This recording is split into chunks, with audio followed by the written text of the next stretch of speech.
The vivo X300 FE has finally launched in India, and to tell you the truth, it's easily one of the best compact phones out there. Now, it's special for two reasons. First is obviously its compact size, and second, well, it's something that I did not expect at all. I'll tell you all about it, but first, let's see what you get inside this big box. In the box, you get the phone, a color matching case, a 90-watt charger, and this cable. Pretty standard stuff. But what's not standard is this big redesign. The vivo X300 FE looks nothing like any Vivo phone that you have ever seen, and there's now a horizontal camera bar with size branding. The olive green color does make the phone look bold and more fashionable this time, but just so you know, there are other color options too. By the way, this new camera bar makes using the phone a bit more comfortable. For example, when you hold your phone like this, your fingers can just rest here, and when typing on table, there's no wobble at all. Apart from that, the frame is metal, the back is glass, but still, it weighs less than 200 grams and it's quite thin as well. Durability wise, you get IP69 rating with drop resistance, so you can be a bit careless. And for the rest of the stuff, you get power and volume button on the right, an air blaster, a mic and speakers on top, and at the bottom you get the speaker, dual SIM slot and Type-C USB 2.0 port. Now, if I talk about the display, it's a 6.3-inch 1.5K panel with 120Hz LTPO refresh rate and 5000 nits of peak brightness. The screen is plenty bright to use outdoors in the summers and gets dim enough indoors too. I also never had to change the auto brightness as it worked pretty well.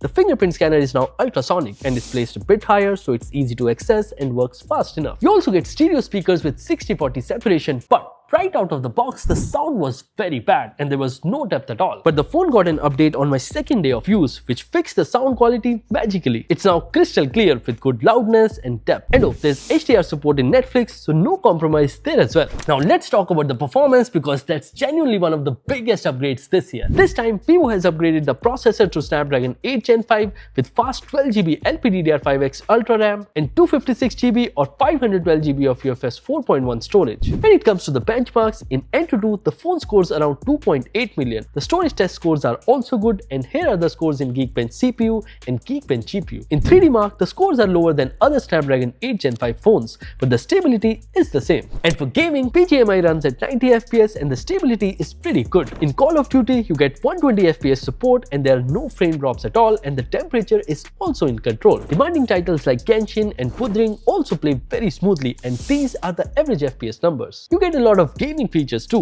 like 4D game vibration, motion control and bypass charging. I just wish Vivo gives 120 FPS support for PGMI, because the processor is definitely capable. Let's talk about these cameras now. There's a 50MP IMX921 main camera, there's an 8MP ultra wide and a 50MP 3x telephoto with an IMX882 sensor, and on the front you get a 50MP JN1 sensor. If you're wondering that the camera specs are exactly the same as last year, it's kinda not, because the aperture of the main camera is now bigger. And remember I talked about a special thing at the start? Well, it's this. This time the vivo X300 FE supports the Gen 2 telephoto extender. It's essentially a 200mm lens which gives you 8.7x optical zoom. You also get this textured case, which honestly makes the whole setup feel like a proper camera. I have taken more than 500 photos from this phone, and here's what I think. In daytime, photos from the main camera comes out very detailed with natural colors. In this photo, you can see the colors of the trees, the flowers and the buildings well, and the details are also on point. At night, the lights are very well controlled, and since the aperture is bigger this time, you get brighter photos. But sometimes they do look a bit soft if you zoom in a lot. The ultra-wide camera is just 8MP, so the details are not the best, but the photos do look good in daytime,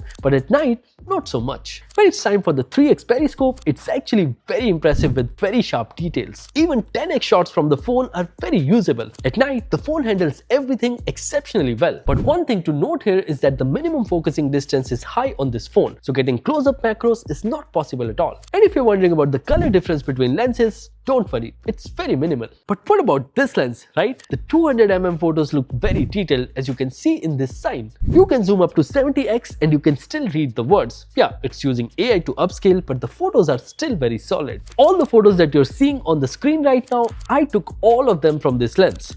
Looks great, right? When it comes to portraits, the faces are slightly softened even in natural mode, but the bokeh is just very well done in both main camera and also the telephoto. And for selfies, the 50MP sensor does capture accurate skin tones and you will look very sharp. But yeah, Vivo has removed front flash this time, not sure why. In videos, the main camera lets you shoot 8K 30 or even 4K 120fps videos. I shot this video in 4K 60 and the stability is pretty good. And the colors also look very natural and the details are top notch. By the way, if you're using this lens, the videos will be capped at 4K 60 FPS only. Apart from that, there are a lot of AI features in the camera app, like AI portrait styles to change your surrounding to maybe winter or maybe spring. You get AI styles in landscape mode, street photography mode, and a lot more. There's also this new creative mode where you can get photos like these, which is honestly very impressive. And yeah, Vivo has also added a color palette option to adjust the tone and color of any photo. Overall, the camera performance is really solid this time with the lens and all, and I will be leaving all the camera samples in the drive link, so do check them out, and while you're at it, please hit that like button. Moving on, the X300 FE is running on OriginOS 6 with Android 16 out of the box and will get 5 years of OS updates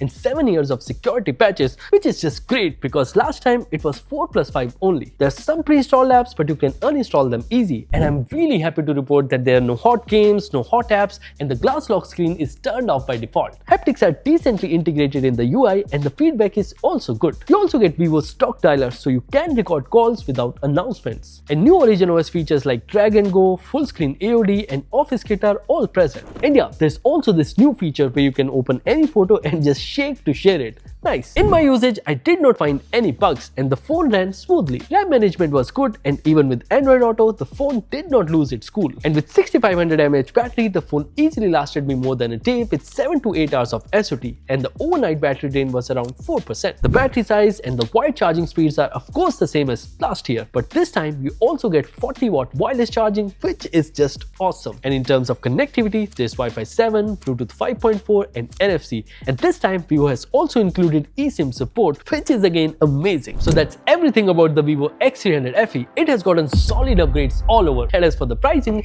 it has gotten an upgrade too. The Vivo X300 FE has launched in India for 79,999, and the photography kit will be available for 14,999. And since this is Vivo, you can definitely find this phone in the offline market for much cheaper. For the price, you get a compact, good-looking phone with powerful performance, great set of cameras, solid battery life, and long software updates. So yeah, that's it for this video. I really hope you enjoyed watching it. If you did, please press that like button. It really means a lot. And what do you think about X300 FE? Tell me in the comments. I look forward to reading them. Thank you for watching, and I'll see you in the next one.